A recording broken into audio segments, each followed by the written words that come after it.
Guys, welcome to my new science session. तो आज हम इसका पार्ट 4 डिस्कस करेंगे, जिसमें हम साइंस के इम्पोर्टेंट क्वेश्चन डिस्कस करेंगे।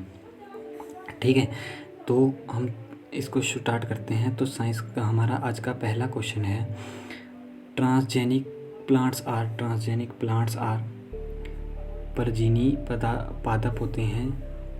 ये होते हैं generated by introducing, option number B, generated by introducing foreign DNA into a cell और regenerating a plant from the cell.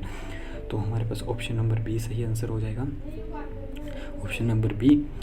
तो इसका मतलब होता है एक कोशिका विभाजन, डीएनए में प्रवेश और उस कोशिका के पादप के पूर्ण रूपांतरण द्वारा उत्पन्न किया जाए, यानी कि हाइब्रिडाइजेशन करवानी, किसी चीज़ में हाइब्रिड से किसी चीज़ को तैयार करना। जैसे हमने बीटी कॉटन करा था कल के सेशन में। अगर आपने वीडियो नहीं देखी है तो मैंने प्लेलिस्ट में डाली है, तो आप वहाँ से साइंस की प्लेलिस्ट में देख लेना।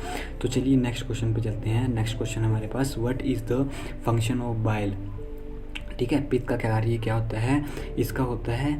इसका मेन फंक्शन होता है वसा का पायसीकरण करना, यानी कि इम्यूलिसिफाइज ऑफ फेट। ठीक है, ऑप्शन नंबर है हमारे इम्यूलिसिफाइज ऑफ फेट। अब इसमें से एक क्वेश्चन ये बनता है कि बाइल जूस कहाँ पर स्टोर होता है। तो बाइल जूस इसका आप नीचे कमेंट सेक्शन में आंसर देना है कि बाइल जूस कहाँ पर स्टोर होता है। ठीक है, कहाँ पर रखते हैं बाइल जूस, सिक्रीट होता है, सॉरी। और नेक्स्ट क्वेश्चन पे चलते हैं, द विटामिन विच कंटेन कोबाल्ट्स। तो विटामिन B12 होता है जो वो कंटेन करता है हमारे पास कोबाल्ट्स कंटेन करता है, और जिसमें विटामिन B12 का रासायनिक नेम है हमारे पास साइनोकोबालएमाइन।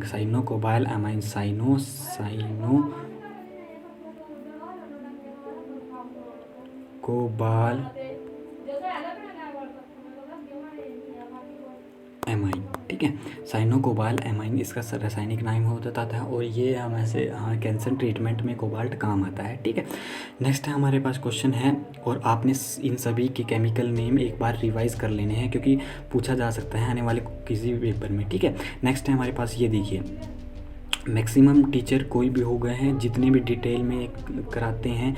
मैंने जहाँ से बायोलॉजी पढ़ी है वहाँ भी ये नहीं पढ़ाया गया था कि ये एक बैक्टीरियल डिजीज, ये ऐसे क्वेश्चन वहाँ भी नहीं पढ़ाए जाते जो ये HPSSC पूछ रहा है। ठीक है, तो Aedes aegypti is the vector of which of the following disease, यानी कि aegypti is the vector of following disease का वेक्टर होता है, एक होता है वाहक, किस चीज़ का बीमारी का वाहक है। तो ये चिकनगुनिया का। ठीक है, चिकनगुनिया, और भी 2 बीमारी और हैं जिनका ये, एक तो येलो फीवर का ये वाहक है, येलो फीवर का वाहक है, और एक जीका वायरस का भी ये वाहक है, यानी कि उसको फैलाता है, जिसके थ्रू फैल सकता है, यानी कि उसमें अगर ये चला गया तो आप में भी, अगर वो चीज़ किसी को काटेगी तो आप में भी ये फैल सकता है। ये इसका कहने का मतलब है। वाहक का मतलब ये नहीं है कि वो उसमें, अगर उसमें नहीं होगी तो अगर वो काटेगा तो नहीं फैलेगा, अगर वो वाहक बन सकता है। ठीक है, जैसे डेंगू में, मलेरिया में डेंगू, एनाफिलीज मच्छर, ये वाहक होते हैं सब। ठीक है, प्लेग में जैसे चूहे होते हैं। ठीक है, नेक्स्ट है हमारे पास, एथिलिक फूड्स इज़ कोज्ड बाय, यानी कि ये बहुत ही कम टीचर कराते हैं इस क्वेश्चन को, जो HPSSC ने पूछ रखा, और ये काफ़ी डिफ़िकल्ट लेवल क्वेश्चन है। एथिलीट फूड किसके द्वारा होता है, ये होता है फंगस के द्वारा, और इसका फंगस को कहते हैं फंगस डिजीज़ है, जिसमें पैरों में रैसेस होते हैं, जैसे फुट से आपको क्लियर होगा, रैसेस होते हैं इस पर, और बहुत सी स्किन डिजीज़ जैसे पसीने से या वगैरह एलर्जी से हो जाती है। और इसका जो फंगस है वो है डर्मोटोफाइट्स इसका फंगस है, और ये एक फंगल डिजीज़ है। ठीक है, अब चलते हैं हम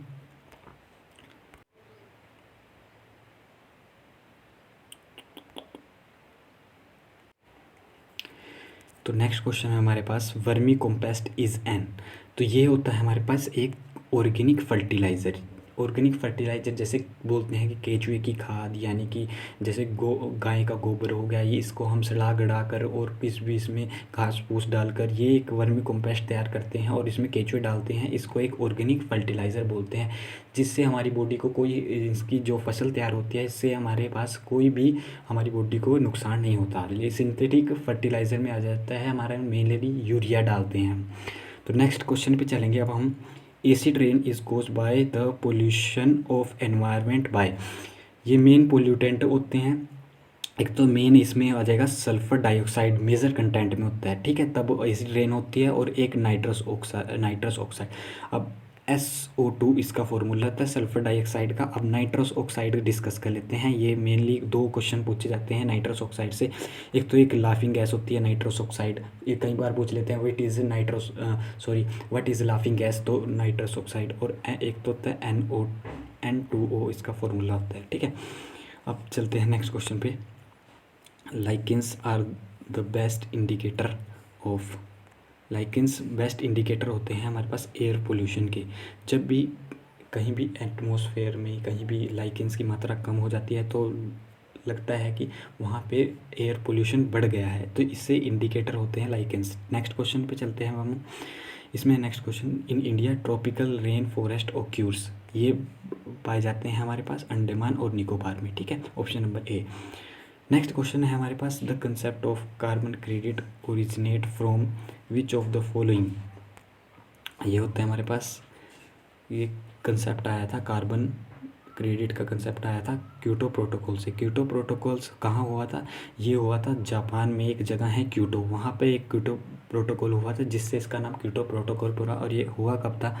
ये हुआ था 1997 में हुआ था, जापान में हुआ था। ये मेनली था कार्बन की, जो कार्बन आजकल इन्वायरमेंट में ज़्यादा बढ़ रहा है उससे रिलेटेड ये हुआ था, ठीक है। अब बात करते हैं मॉन्ट्रियल प्रोटोकॉल। ये हुआ था कनाडा में, एक जगह है मॉन्ट्रियल जहाँ, और ये 16 सितंबर को हुआ था। 16 सितंबर जिस दिन ओजोन डे मनाते हैं हम, ओजोन डे मनाते हैं। और इसका बेसिक पर्पस था ओजोन डे डिप्लीशन पर चर्चा की जा रही थी, ठीक है। आपने कमेंट सेक्शन में ये बताना है कि ओजोन सबसे ज़्यादा ओजोन को कौन सी गैस प्रभावित करती है, यानी कि कौन सी रेफ्रिजरेटर में क्या उत्पन्न होता है जिससे ओजोन हमारे डिप्लीशन हो रहा है, ठीक है। नेक्स्ट क्वेश्चन है हमारे पास, और ये हमारा लास्ट क्वेश्चन है, which of the following is not a major green house gas.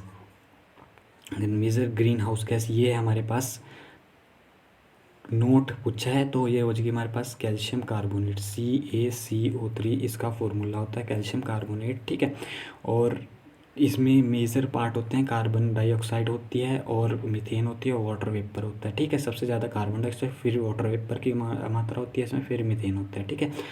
और तो ये आज हमारा लास्ट क्वेश्चन था, और आज हमने साइंस के कुछ इंपॉर्टेंट HPSSC के क्वेश्चन डिस्कशन करे। अगर आपको वीडियो पसंद आई तो चैनल को सब्सक्राइब कीजिए, वीडियो को लाइक कीजिए। Thank you.